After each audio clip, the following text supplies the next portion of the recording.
The Roman war machine is once again on the path to glory, but standing in their way is an alliance of Hellenic forces. We have Sparta, we have Macedon, and we have the Ptolemaic kingdoms of Egypt in, a pretty good setting, I would say. So having the pyramids in the backdrop is beautiful, and I can't wait to see what both of these sides can do. I was told that this is an extremely close battle, and obviously, it's not too often we do get these epic 4 vs 4 online battles. So if you guys do enjoy them, please be sure to go ahead and drop a like and a comment down below.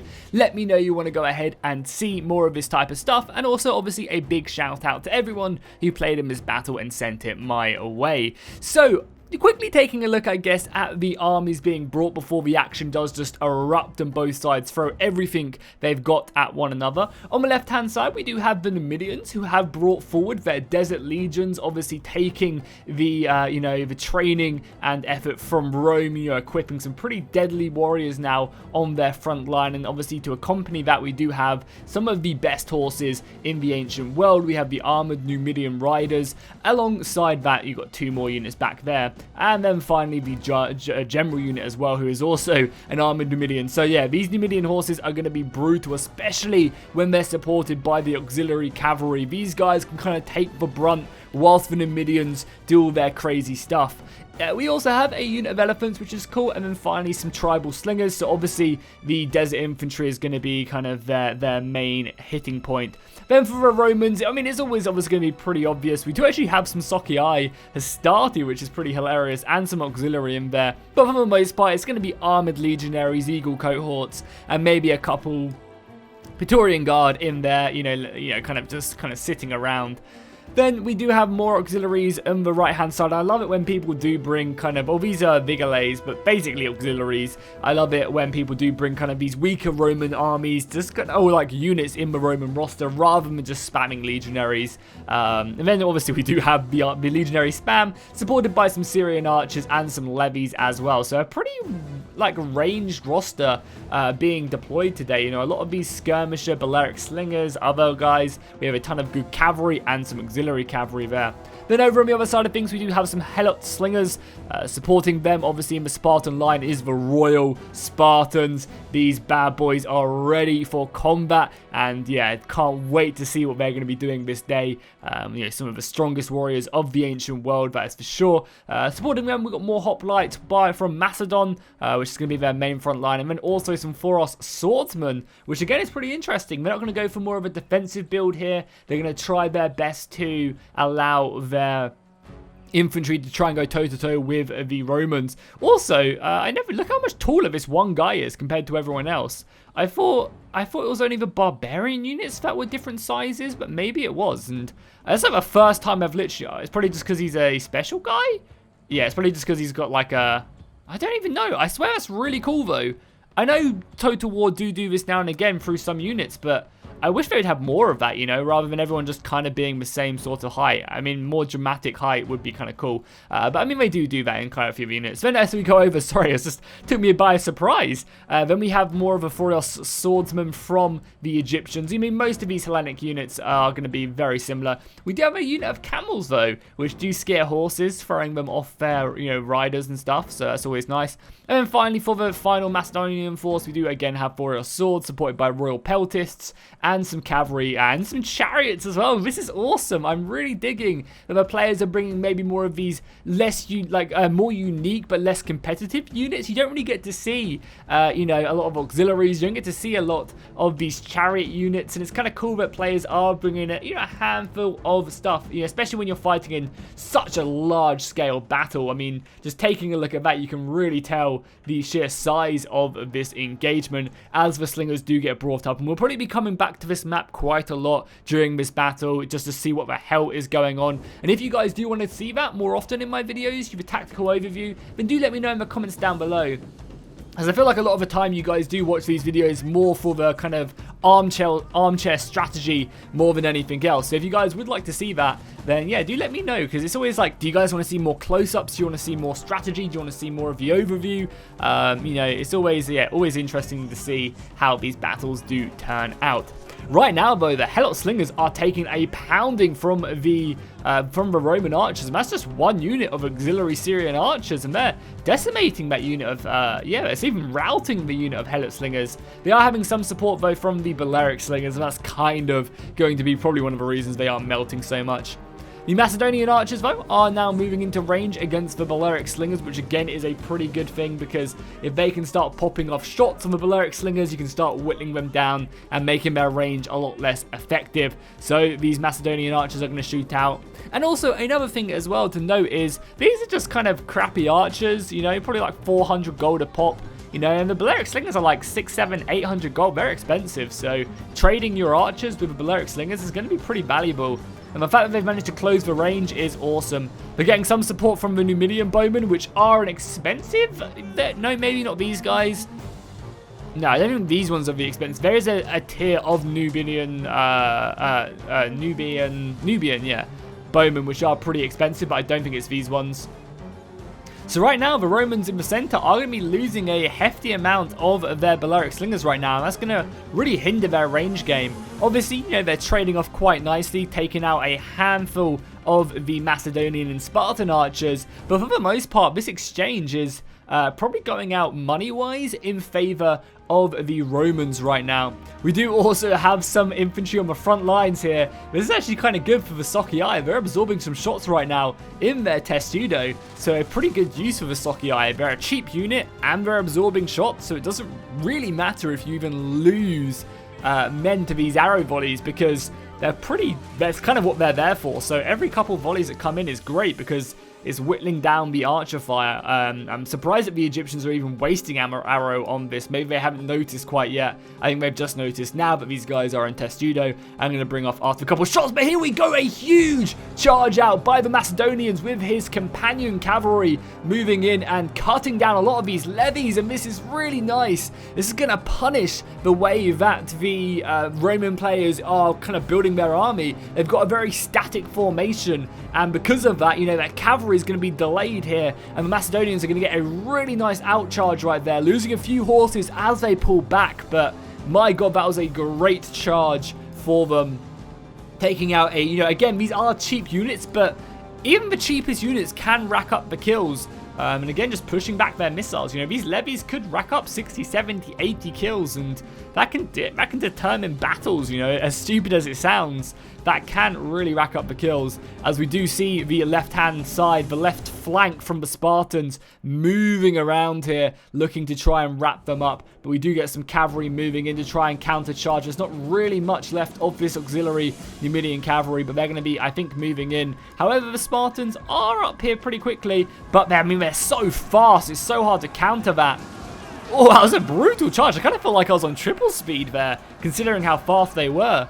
Getting that charge in, but basically the Spartans are going to just dismantle this unit from left to right. You know, obviously the heavy Spartan hoplite going to be more than capable. And more of a cavalry is moving around this flank. I think, you know, there's not really a whole lot of cavalry for the Romans on the right-hand side. So this Macedon player could quite easily maneuver around and just try and envelop them. Maybe try and get his cavalry through and then hit the center when them lines do engage. We do also have the Egyptian chariots, which we did unfortunately miss. They're trying to cause some mayhem here in the ranks, but chariots in Rome too aren't that great. They just get stuck and end up taking damage. Yeah, so hopefully in Troy they'll be really good, as they were a pretty important part of combat then. More of the Roman cavalry coming through, and the Macedonian cavalry is going to be moving in and try and engage it. Unfortunately, they're getting stuck on their own units. It's going to be quite finicky, but they're going to be able to get some kills off on the Romans as they fall back, maybe. Yes, maybe. I think the Apaspus throw a javelin or two. Killing a handful of horses there, definitely worth it in that engagement. And now the Spartans are looking just to push forward. You've got the Spartan general leading from the front, taking that Pila volley though. Luckily being in shield wall did help quite a bit. Some nice move here by the levies though, coming around the flank. As I said, these levies getting a couple shots off into the side of a Spartan phalanx is going to be pretty useful. It would be great to see maybe a cavalry unit come around just to mop these guys up. But either way, the phalanxes have now engaged after taking a handful of Peeler throws into their formation. Obviously, in real life, this would be insanely devastating if the Peelers did get stuck in the hoplite wall. I assume, though, do let me know this in the comments. I'm always interested in finding out more information about kind of ancient warfare. Was the hoplite shield specifically designed to not be penetrated by the Peeler? Because obviously the Peeler's job is to get stuck in the shield, so if the person can't hold it up, they have to, like, you know, rip it, just throw down the shield. So I assume the hoplite shield was designed to stop that from happening, or was it not? And that's just why the Romans demolished, you know, phalanxes, because they could just throw, you know, their Peeler in, and that would, like, just you know, cause a lot of issues. Let me know in the comments down below, as we do have some of these pikemen being brought up as well. These pikes are a lot shorter than the Macedonian pike, but obviously in a situation against the Romans, that's not really a big deal. So a pretty nice setup here. But the Romans have somehow managed to get their cavalry around. They're going to be diving into the back of the Spartans. And the companion cavalry needs to be quicker here, because this is devastating. They could completely break this flank. If they're not careful, they could completely lose their flank here, and they really need the Tarentine cavalry and the companion cavalry moving in. Luckily, they do have the Spartan horse here as well, but they need to move in. That rally coming in clutch, keeping this entire flank under control, and also going to be giving some big bonuses with the Inspire as well to the rest of the men around. So that cavalry is going to be, you know, looking pretty dire for the Romans. They're even having to throw some more of their legionaries into the fight. If we take a look at the overall of the rest of the battlefield, though, because there's just so much going in on that left flank, I'm assuming the right flank is going to be probably the same. You can see that the centers have fully engaged now with these battle lines, as cavalry is going to be trying to look to go through the engagements. Yeah, you can see that unit of camels is going to be trying to probably get through and cause some issues to the archers on the back line. The Egyptians are being hit in hard, though, even with the support of the Macedonians by the Desert Legionaries. Desert Legionaries doing a very good job. They're just a really strong unit. Stat-wise, they look pretty similar, though. No, my God, look at that melee attack on the Desert Legionaries, 47. That is absolutely disgusting. And the Numidian cavalry is going to be strong enough just to warn off the Egyptians and Macedonians. The companion cavalry not standing up to the armored Numidian horses. So that's going to be looking pretty dire, especially now that this cavalry can get around the back and just start hammering the rears of the infantry. The Boreal swords not really standing a chance. The Egyptians, though, do make some pretty good progress in the center, throwing back these Bigelays and soon to be onto the armored legionaries, maybe even trying to envelop the rest of the battle line as the archers and cavalry take a bit of a pounding. Back onto the action-packed left flank, though, you can see the Romans are caving in to the Spartan heavy infantry, and kind of what's happening on this left-hand side is happening on the right-hand side. Oh my God, that is all cavalry right there, moving in as we get a big rally in the center. But look at all this cavalry, and they've even got infantry around the side. The elephants are moving in now as well with the support of the Chiarii, and they're just slaughtering this right flank. Man, this is a really good replay. I'm enjoying the ever-living crap out of it, and hopefully you guys are as well. As I said, make sure you drop a like and a comment down below if you enjoyed this battle, because, yeah, stuff like this is epic. There is just so much action-packed. I love the theme of the battle as well, having multiple Romans going up against the Hellenic world. That's really cool. And now the Egyptian general is having to engage by himself against all of these Numidian horse. He's basically signing his death sentence, but he's hoping that he can buy his infantry enough time. I mean, realistically, at this point, maybe the Spartans should bring around their cavalry to help out and throw them back over here to stop this huge cavalry charge coming in. You can see the Egyptian general is doing everything in his power, but a perfectly timed charge here as the auxiliary cavalry comes flying into the back of this Pharos swords unit, which is already close to routing. It was yellow after that charge, now it's red. More cavalry moving in here as the Macedonians try and stem the bleeding and try and capitalize on this engaged cavalry. But look at that, more of the Numidian cavalry coming in. Man, Numidia is a really strong faction. Probably some of the best cavalry in the game, supported by that basically Roman infantry by the Desert Legion. They can do some serious work on the open field. Some serious work.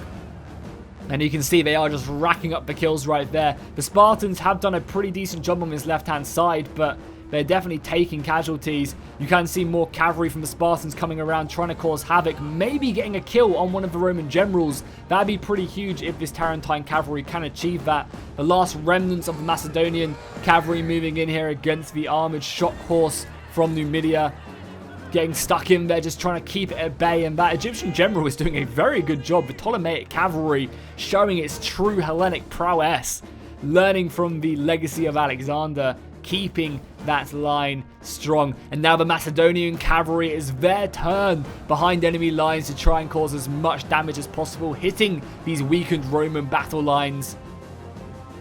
And I assume very soon they'll be able to wrap up this flank and move on to engage the Numidian side that has just crumbled away the Macedonians who were there. Unfortunately, they were no match. I think the Romans supported them pretty heavily to achieve victory, and that plan worked perfectly as we get another rear charge going in there, looking just to smash these Egyptians and break them. They are hammering away at the Ptolemaic forces, trying to prove a point. And it kind of has to be, right? They're losing that other flank very heavily, the flank over on this side against the Spartans, so they need to try and get a quick victory here so they can be the first team to form up and pounce on the disorganized Macedonian and Spartans.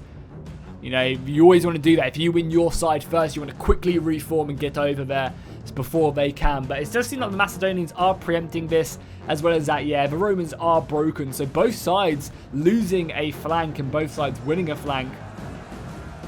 The Spartans and Macedonians on this side being victorious, and obviously the Numidians and Romans over on the other side. Honestly, banter power-wise, it's looking pretty good for the Romans. The Numidians just have such a large force left remaining. The Romans have kind of been the meat shield this day, which you don't get to see too often. So now they're going to be forming up and preparing for a battle.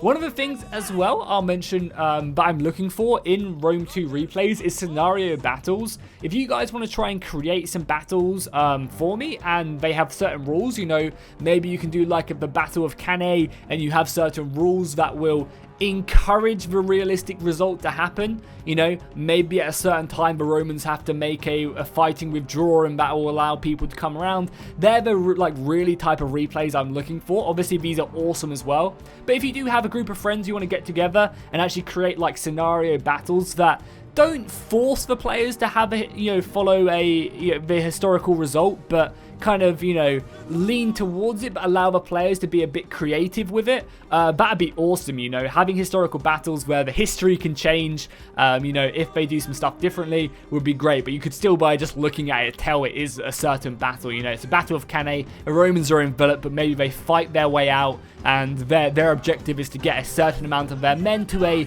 point in the battlefield or something, and then they can kind of class that as a defeat but a victory because it was better than Cannae.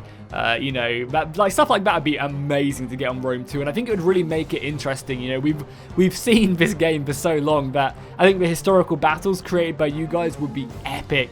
So I don't know, drop me a DM on Discord if you have a group of friends and you want to make some battles for me and send them in my way. I can definitely obviously help you guys out here and there, maybe even playing a battle or two as well.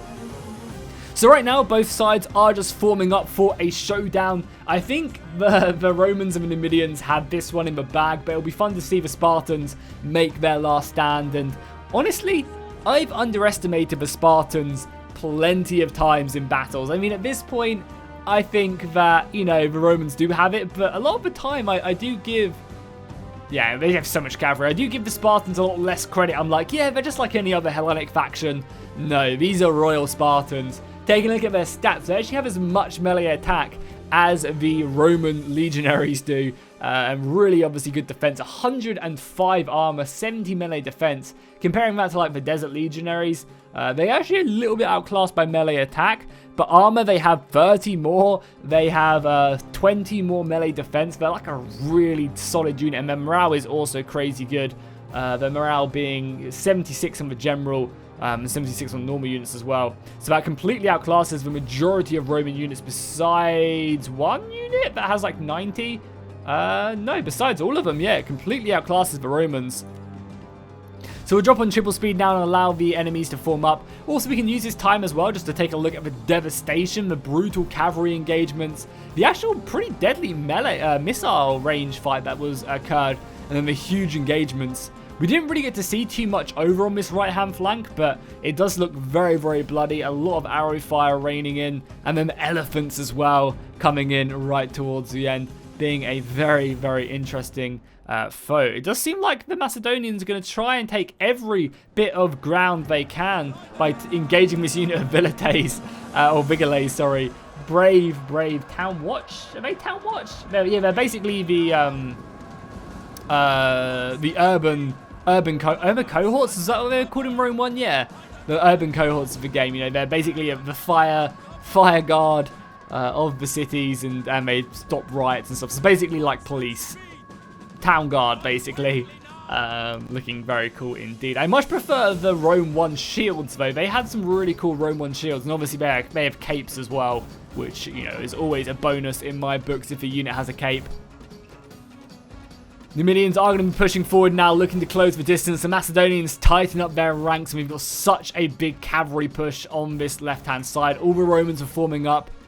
And the Macedonians aren't meeting them. That's because they can't, because there's such a huge cavalry push on this flank as well. Yeah, the time definitely looks numbered, but definitely stick around. And the Spartans and Macedonians are going to be going for an all-out charge right now, looking to engage and try their best to secure, you know, any hope of victory right now.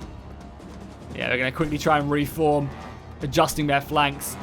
Surprisingly, archer fire as well. Yeah, we have a bunch of tribal slingers. These guys are cheap, but they can rack up enough kills if they, you know, all focus down one unit. They can quite easily take them down. Curving in their formation as much as they can.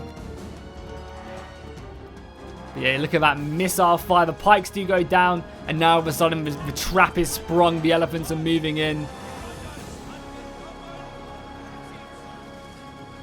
Javelin throws going both sides. The elephants are just waiting, literally just waiting to come flying into the back of these infantrymen. And oh my god, it looks beautiful. I love my reshader. It's so awesome.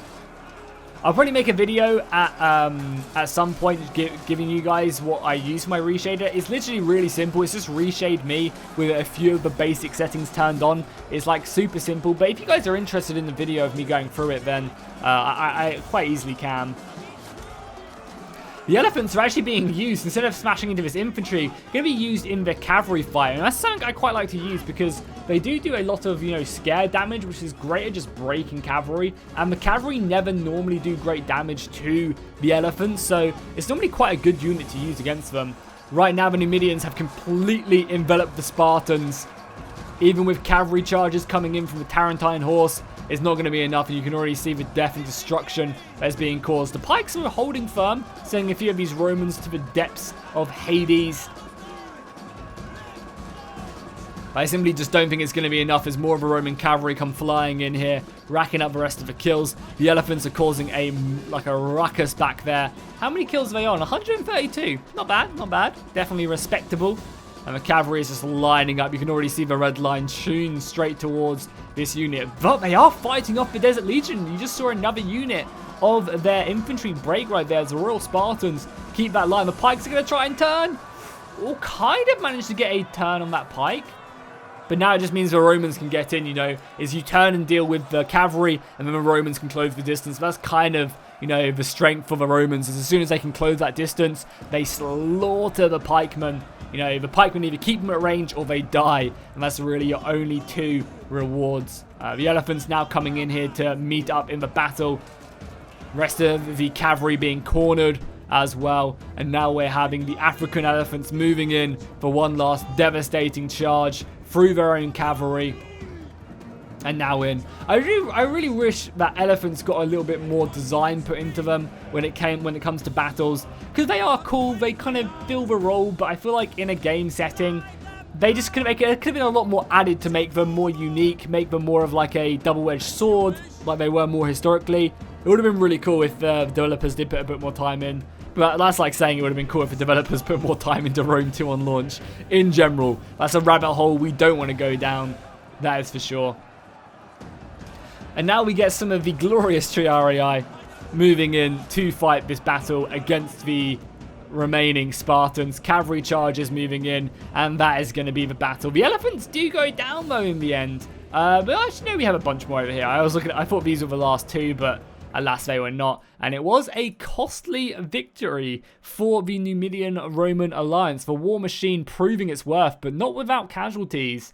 Taking a look at the kills, you can actually see that the Spartans racked up 2,000 kills, and the right flank for the Hellenic forces getting absolutely just smashed in, unfortunately, in this game. And the Numidians getting over 2,000 kills as well. Pretty goddamn impressive indeed. You can take a look at all the kills if you want to pause it and check out if any units did insanely well right here. I mean, for the Spartans, obviously you can tell that it's going to be their Royal Spartans, and then over here is the cavalry, and the elephants getting 222 kills in the end. Very nice indeed. So if you guys enjoyed this, make sure to drop a like and a comment down below, and I'll see you guys in the next one.